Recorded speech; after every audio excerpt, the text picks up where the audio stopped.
5টি দাবি নিয়ে আমরা দীর্ঘদিন যাবৎ আন্দোলন সংগ্রাম করে আসছি। তারই ধারাবাহিকতায় পূর্ব ঘোষিত কর্মসূচি হিসেবে আজকে আমাদের ভোলা করিডোর ব্যবহার করে যারা মালামাল আনা নেওয়া করে, তো সেই গাড়িগুলো আমরা আটকিয়ে দিয়েছি। আমি বলবো যে এর ক্ষতি, এর দায়ভার একমাত্র সরকারকে নিতে হবে। ভোলাবাসী বাংলাদেশ থেকে বিচ্ছিন্ন একটা দ্বীপ, সেখানে একটা ব্রিজ চেয়েছে। ভোলাবাসী জাগ্রত হয়েছে, মাঠে নেমেছে তাদের অধিকার আদায়ের জন্য।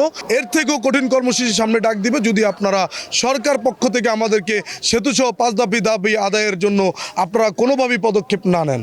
আমরা কিন্তু ভোলা থেকে বের হইতে পারতেছি না এবং খুব কম সময়ে ভোলার সাথে কোনো সংযোগ সড়ক সেতু নাই, যে কারণে আমরা ভোলা বরিশাল সেতুর দাবি আমাদের সেই 2013 সাল থেকেই। কিন্তু সেই 13 সাল থেকে 17 সালে যেটা উদ্বোধন হওয়ার কথা ছিল, ভিত্তিপ্রস্তর স্থাপন করার কথা ছিল, সেটা 25 সালে শেষ হয়ে যাওয়ার কথা, কিন্তু সেটা এখনো শুরু হয়নি। আমাদের সংক্ষিপ্ত করিডোর ব্যবহার করে এখান থেকে যাতায়াত করতেছে যেসব যানবাহনগুলো, তাদেরকে আটকিয়ে এটা জানান দেওয়া। আমরা বিচ্ছিন্ন দ্বীপ হইলেও কিন্তু আমরা আমাদের ভূমির উপর দিয়ে, মাটির উপর দিয়ে বিভিন্ন যানবাহন চলাচল করে। দাতা সংস্থাগুলো মনে করে যে ভোলা বরিশাল সেতু দিয়ে মনে হয় কোনো যানবাহন যায় না। এই যে যানবাহনগুলো আমরা আটকে দিয়ে তাদের দেখাইতে চাই যে ভোলা বরিশাল সেতু দিলে এই যানবাহনগুলোই ওই ভোলা বরিশাল সেতুর উপর দিয়ে যাবে। আমরা ভোগান্তিতে আছি, আমরা গন্তব্যস্থানে যেতে পারতেছি না। তারা একটা আন্দোলন করতেছে, তাদের আন্দোলনটা আমি মনে করি যৌক্তিক আন্দোলন। কারণ একটা শহর, একটা জেলা বাংলাদেশের ভূখণ্ড থেকে আলাদা, যেখানে প্রায় 22 লক্ষ মানুষের বসবাস। তারা সন্ধ্যার পর হলে ফেরি কিংবা নৌ যোগাযোগ ব্যবস্থা ছাড়া বরিশাল কিংবা অন্যান্য জেলা যেতে পারে না। তাদের যাওয়ার জন্য হলো, একটা অসুস্থ মানুষকে সুস্থ করার জন্য হলো তাদের একটা সেতু প্রয়োজন। আমি মনে করি সেতু হলে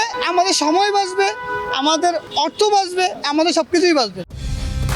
কালার এক্সপার্ট, জর্জ স্যাপ এবং মাইল্ড অন হ্যান্ডস টেকনোলজি সমৃদ্ধ অরিক্স ক্রিস্টাল ওয়াশ আপনার লন্ড্রি এক্সপার্ট।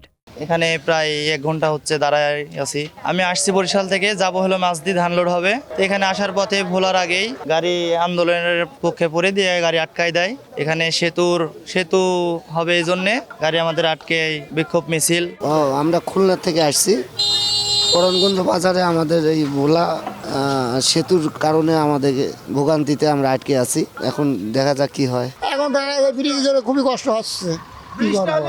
ব্রিজ হলে আমাদেরই তো ভালো, জনগণেরও ভালো, আমাদের বলে জনগণেরও সবারই ভালো। আমরা চাই ব্রিজ, ভোগান্তি যদি কম যদি হয় সে চেষ্টাই আমরা করি সবসময়ের জন্য। এটা তো ভোগান্তি তো ভাই প্রচুর না, অনেক যে গাড়ি লেগে খারাপ থেকে তো ভোগান্তি না ভাই। আমাকে ক্ষতি, আমাকে মাহাজন গান্দামি কম হইতেছে ভাই, আবার আমাকে নিজেও ক্ষতি ভাই, গাড়ি লেগে যাইতে কষ্ট। আর তুই যে ব্রিজ জায়গা গেলে তো মনে করেন এতটা কষ্ট থাকতে পারতো না ভাই, অনেক জামজটটা গাড়ির ভিতরে পরে থাকতে হয় ভাই। গ্রাম এই পথেই যাই, কারণ পথটা একটু শর্ট এই জন্য। কিন্তু যাওয়ার পথে দেখা গেছে ফেরিঘাটে ভোগান্তি, অনেক ভোগান্তি, পানি থাকে না এবং ফেরি নষ্ট থাকে, ফেরিতে ক্রাইসিস থাকে। এই জন্য দেখা গেছে আমরা 5 দিন 7 দিন বইয়ার সাইড থাকতে পারাই। কষ্ট হচ্ছে আন্দোলনের জন্য, যে কষ্ট হচ্ছে এটা কোনো ব্যাপার না, কিন্তু সেতুটা হইলে তো আজীবনের জন্য উপকার হয়। আর আন্দোলনের জন্য 1 দিন বা 2 দিন আপনারা দাঁড়াইছেন বা আমরা দাঁড়াই রইলাম, অত অসুবিধা নাই।